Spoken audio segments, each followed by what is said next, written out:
अगर दिन की शुरुआत ऐसी हो तो जीवन में कितना आनंद हो। लीजिए, रुद्राक्ष और हम रात भर सफ़र करके पहुंच गए अपनी मंजिल अल्मोड़ा। अभी दिन निकलना शुरू ही हुआ है। प्रकृति का ये सुंदर दृश्य सबको अपनी ओर आकर्षित कर रहा है।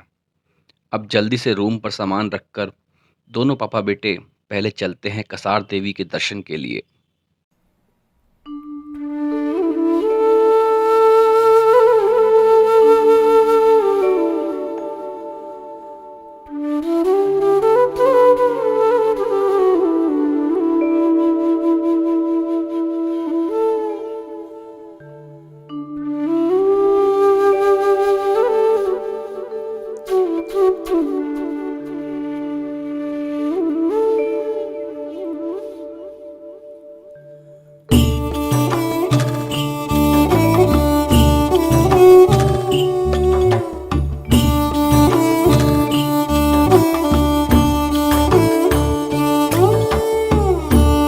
मित्रों, आज के ब्लॉग की ज़्यादातर रिकॉर्डिंग रुद्राक्ष के द्वारा ही हुई है।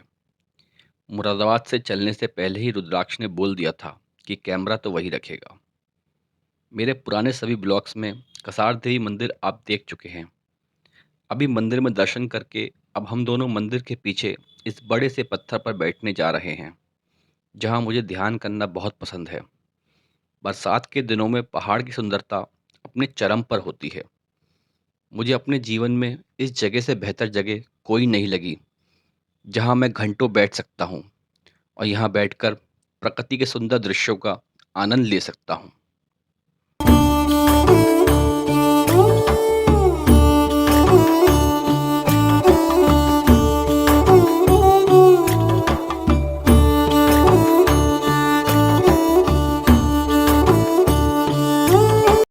अब हम मंदिर से नीचे आकर पहाड़ी की दूसरी तरफ थोड़ा घूमने आ गए हैं। रुद्राक्ष को यहाँ बहुत मज़ा आ रहा है। नवंबर के महीने में जब मैं यहाँ आया था, यहाँ से हिमालय के बहुत सुंदर दर्शन हो रहे थे, लेकिन आज बादल लगे हुए हैं।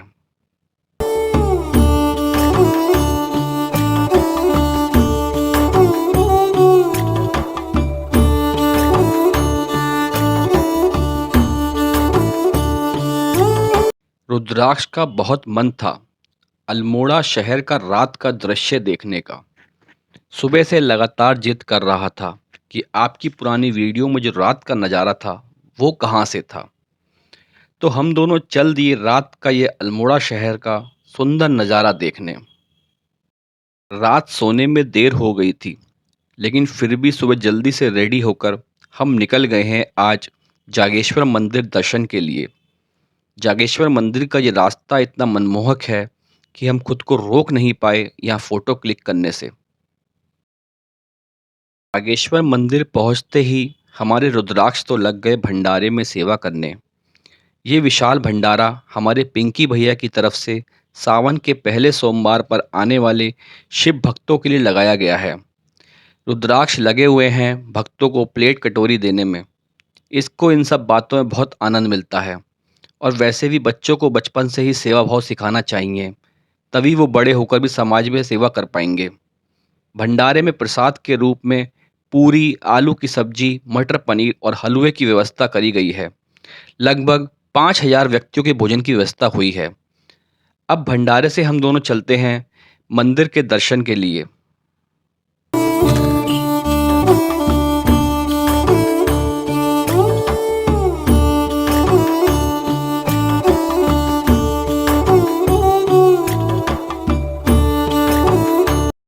मंदिर परिसर में शिवलिंग तक कैमरा तो नहीं ले जा सकते। अब दर्शन करने के बाद हम दोनों बाप बेटे पंडित जी से बात करके बैठ गए हैं रुद्राभिषेक पूजा के लिए। वैसे तो यहाँ पूजा लगभग 1 घंटा चली, लेकिन आपको जल्दी से दिखा देते हैं।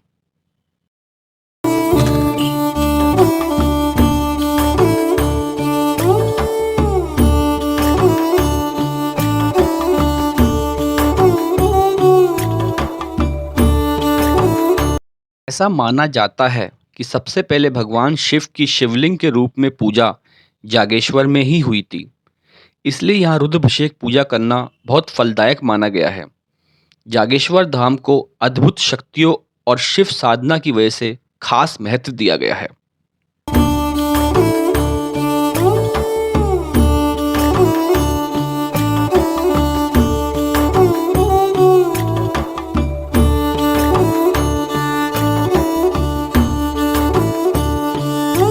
रुद्राभिषेक पूजा में शंकर भगवान के रुद्र अवतार की पूजा की जाती है।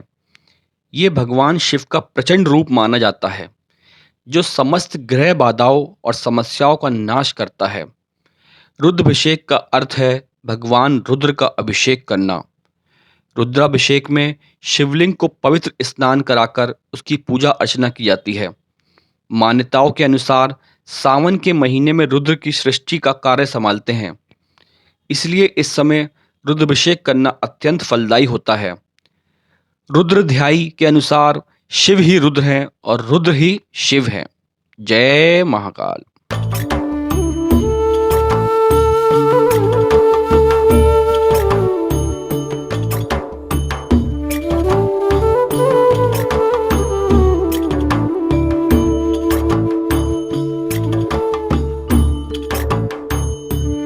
ऐसा भी माना जाता है कि सावन के महीने में रुद्राभिषेक पूजा करने से कई जन्मों के पाप नष्ट हो जाते हैं। भगवान शिव के रुद्राभिषेक से मनोवांछित फल की प्राप्ति होती है और साथ ही ग्रह दोष भी दूर होते हैं। भगवान शिव के मंत्र ओम नमः शिवाय का जप करते हुए रुद्राभिषेक करने से इसका पूर्ण लाभ मिलता है। रुद्राभिषेक करने से परिवार में सुख, शांति और सफलता भी आती है।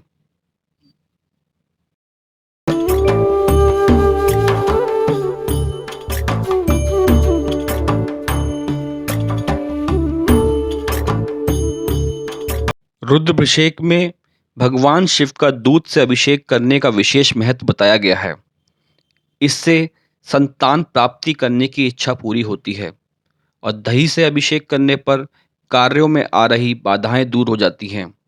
इसके अलावा गंगाजल, शहद, घी, इत्र, गन्ने का रस, सरसों के तेल और शुद्ध जल से अभिषेक करने से भी शिवजी की विशेष कृपा बनी रहती है।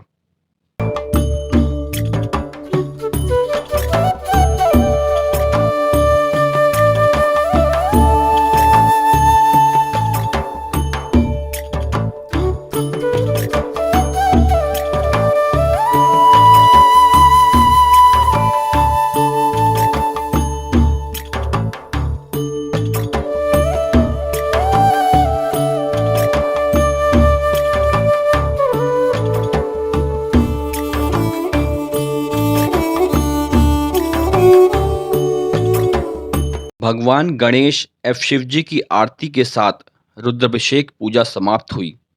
ये ऐसा पहला मौका था जब रुद्राक्ष ने इतने भाव के साथ पूजा पाठ के कार्यक्रम में भाग लिया है।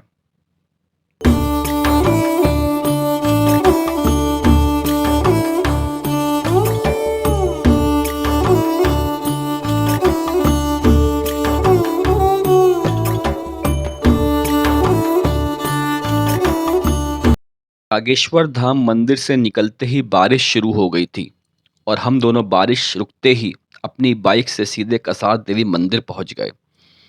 सूर्य अपने घर की तरफ जा चुके हैं। आसमान भी सफ़ेद से नीला और नीले से अंधेरे की तरफ तेजी से जा रहा है। इसी के साथ हम भी घर जाकर आराम करते हैं। सुबह उठते ही सीधा छत पर जाकर देखा तो प्रकृति अपने चरम पर थी। अगर ऐसी सुबह हो तो दिन कितना सुहाना होगा। अब जल्दी से रेडी होकर चलते हैं जू के लिए।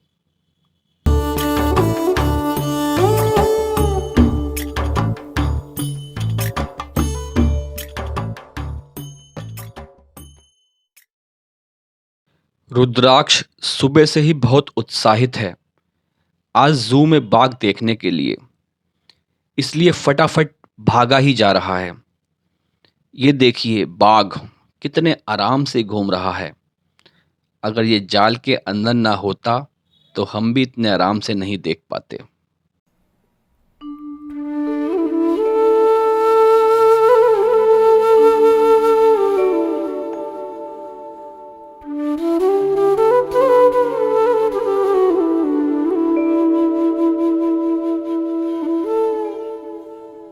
यहाँ से हम दोनों चलते हैं ज़ू की दूसरी तरफ, जहाँ और भी जानवर मौजूद हैं। ये देखिए, कितना प्यारा रास्ता है। आज तो रुद्राक्ष की मौज आ रही है। सिर्फ घूमना, घूमना और सिर्फ घूमना।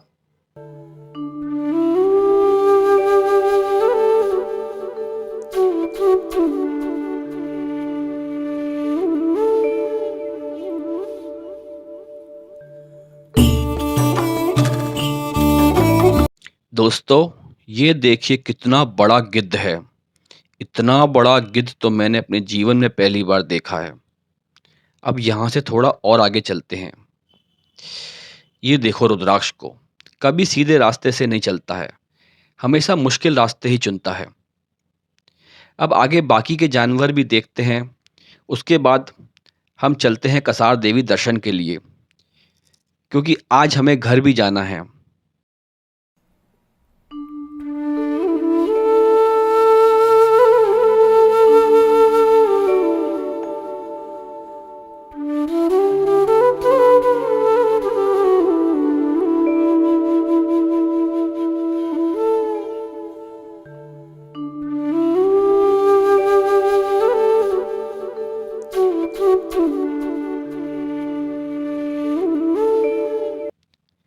रुद्राक्ष तो मुझे बिल्कुल कैमरा लेने ही नहीं दे रहा है। पता नहीं क्या क्या रिकॉर्ड करने में लगा हुआ है। अब जल्दी से माँ कसार देवी से विदा लेते हैं और माँ से विनती करते हैं, जल्दी से फिर हमें अपने मंदिर बुलाती रहें। जय माँ कसार देवी।